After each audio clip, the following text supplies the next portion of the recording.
The latest, and now I'm pleased to bring in U.S. Navy Reserve Captain, former Pentagon Press Secretary, and former Senate candidate for Alabama, Morgan Murphy, with us, and former lead intelligence analyst over at the Defense Intelligence Agency and professor of Middle East Studies at the Institute of World Politics, Paul Davis. Gentlemen, good to have you. Great to be with you.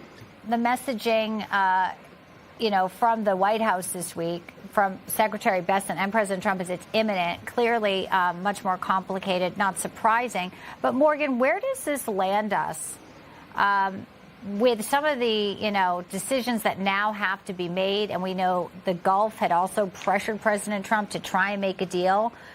It may or may not even be possible.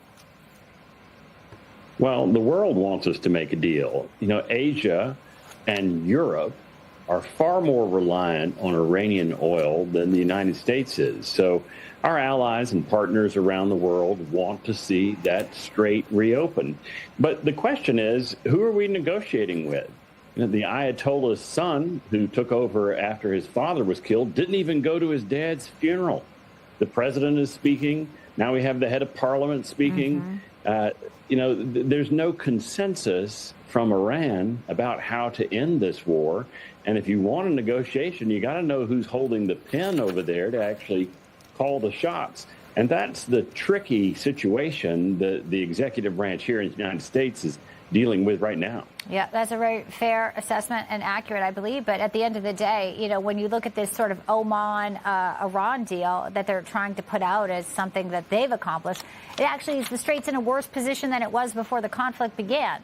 Not good. Midterms are coming. President Trump says a lot of progress has been made on the Strait of Hormuz, but he also, again, is looking at from this Iranian parliamentary committee that this bill would bar U.S.-Israeli ships from Hormuz. So, again, it seems to be we're on, we're off, there's a deal, it's imminent, Paul, and none of this seems to be pushing closer to the fact that the strait is open. Well, one of the first things we have to come to the realization is that Iran is not now, nor will it ever negotiate in good faith. Everything they do is delay. And they keep putting in different aspects of it. And again, now we hear about the U.S. blockade is part of the deal after saying to the United States that the United States is not a part of this deal. It's strictly between Iran and Oman. Also, I don't know what they mean by no Israeli or U.S. ships will be allowed to pass through the straits. I don't know how many U.S. and Israeli ships pass through the straits, though I did read that in the last 24 hours or so, the United States did steam 2 destroyers through the straits without any complications. Mm-hmm. So this is what we're looking at, and as the admiral said, we don't even know who we're dealing with. So this is where we need to go. The straits need to be open, and one way or another, they're going to be open. And we have to stop this Mickey Mouse tit-for-tat negotiation and just get the straits open. Yeah. Well, again, back to the stalling, back to the bluster. Iran is now threatening to black out Gulf countries if the U.S. targets Iranian power plants.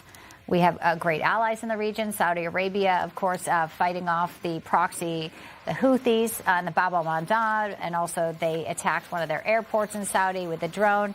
Morgan, talk to us about the complications there with Iran now saying we're going to go after the Gulf countries when these are our allies. And we also know this is, a stumbling block with all the potential for, the expansion of the Abraham Accords and the ability for the Gulf, who have invested so much in infrastructure, to be protected as well.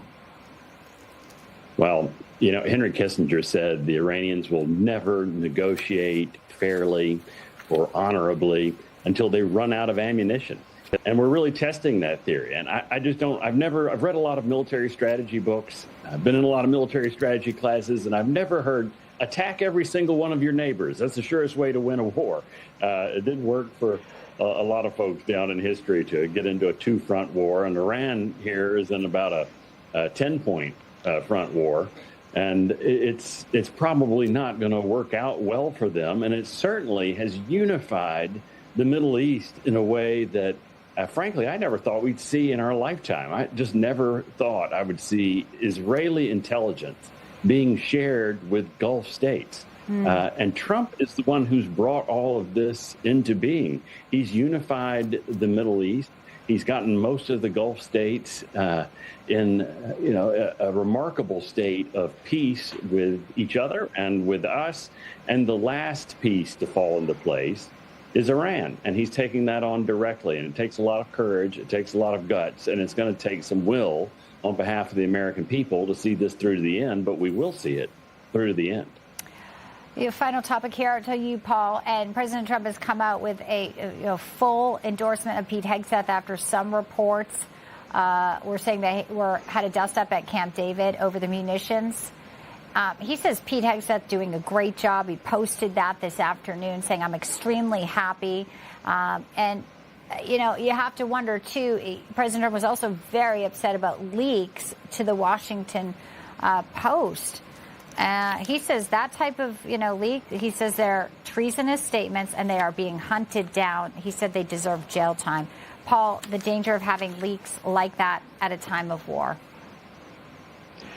Well, obviously, this has always been a problem that we've always faced in any type of application that we've had.